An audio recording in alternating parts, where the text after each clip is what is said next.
Après qu'on a déjà vu la définition de l'induction électromagnétique qui est la création d'une force électromotrice, alors maintenant on va reconnaître que le but est d'obtenir une force électromotrice dans un circuit sans qu'il y ait un générateur.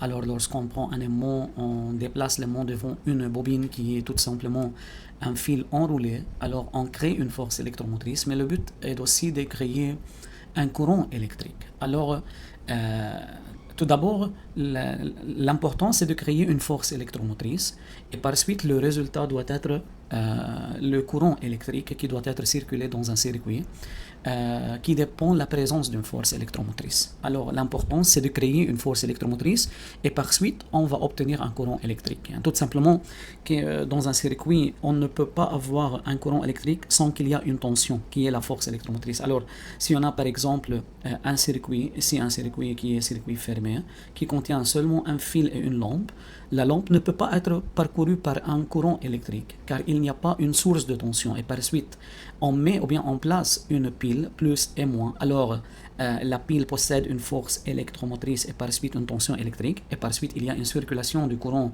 de plus vers moins, c'est le courant électrique, d'où la lampe alors va s'allumer.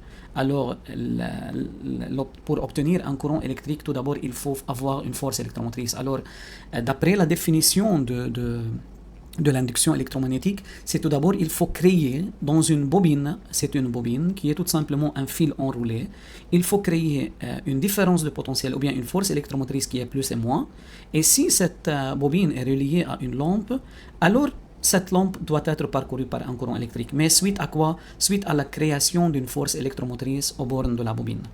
Alors maintenant on va prendre comment ce courant circule. Tout d'abord faites attention, il n'y a pas un courant que si le courant ou bien si le circuit doit être fermé. Il doit être fermé. Si le circuit est ouvert, comme vous observez ici, si le circuit est ouvert, alors il n'y a pas un courant électrique. Même si on a, ou bien même après qu'on a créé une force électromotrice, si le circuit est fermé, alors il y a un courant. Alors tout d'abord, on a créé une force électromotrice, mais il n'y a pas un passage de courant électrique, car le circuit peut être fermé, ou bien car le circuit peut être ouvert. Alors si on a une bobine, par exemple, de cette façon, alors on peut créer une force électromotrice, mais il n'y a pas un passage de courant car il est ouvert. Même si on relie cette bobine à un voltmètre par exemple, il paraît qu'il est fermé, mais il est aussi ouvert car le voltmètre a une résistance très élevée. Alors il n'y a pas un passage de courant dans ce circuit. Si on relie par exemple à un oscilloscope, même si on le relie à un oscilloscope, ici aussi le circuit reste ouvert. Alors quand peut-on considérer que le circuit est fermé? C'est lorsqu'on relie la bobine à une lampe par exemple, à un ampèremètre, à une résistance, à un moteur, à un autre élément ou bien à des autres éléments comme un condensateur par exemple, alors on peut dans ce cas considérer que le circuit est fermé, alors il y a une circulation du courant électrique. Mais le problème dans cette partie, c'est d'indiquer le sens du courant. Comment le courant passe à travers la bobine ou bien à travers la lampe. Par exemple, si on a A, B, comme vous observez, alors le courant passe de A vers B ou bien de B vers A. Alors, tout d'abord, si E est positif, E c'est-à-dire la force électromotrice qu'on a déjà la déterminée à partir de la loi de Faraday, E égale moins d flux sur dt, si on a obtenu à E par exemple est égal à plus, par exemple 1 volt, qui est une valeur positive, alors si E positif tend à faire circuler le courant induit dans un sens positif, ou bien dans le sens positif choisi. Alors quand vous observez, c'est le sens positif orienté, alors I circule dans le même sens que le sens positif orienté. Si E est négatif, alors d'après le calcul, on a obtenu par exemple E est égal à moins 1 volt, qui est une valeur négative, alors tend à faire circuler le courant induit dans un sens contraire au sens positif choisi.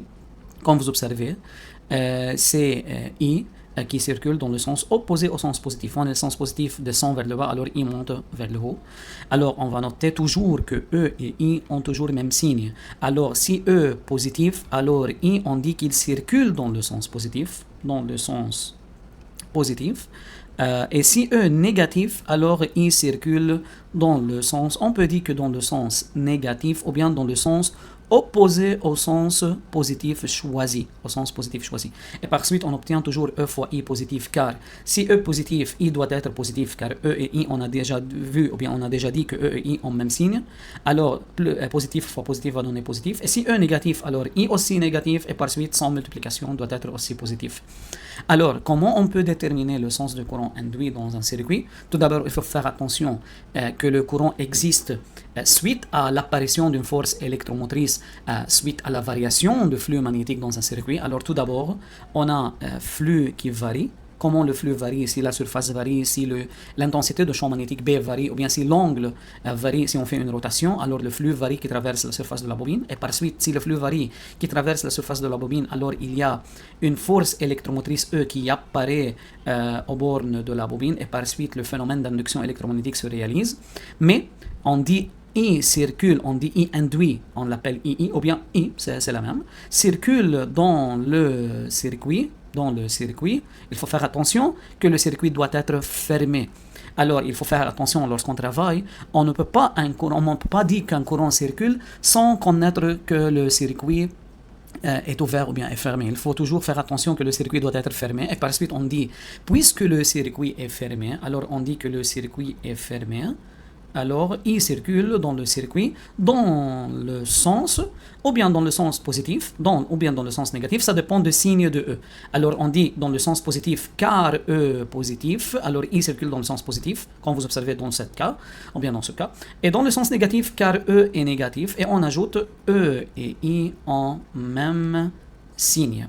Alors, dans cette partie, on a connu comment on peut déterminer le sens de courant induit qui circule dans un circuit qui doit être fermé suite à l'apparition d'une force électromotrice qui est déjà déterminée suite à la variation de flux magnétique qui traverse la bobine. Dans le suite de chapitre, on va déterminer l'intensité du courant électrique. À quoi est égal I? De combien d'ampères est égal I? Alors, on va reconnaître une relation qu'on l'a dit ou bien qu'on le nommait loi de Pouillet. Alors, cette partie s'intéresse seulement à comment déterminer le sens de courant induit dans un circuit qui est circuit fermé.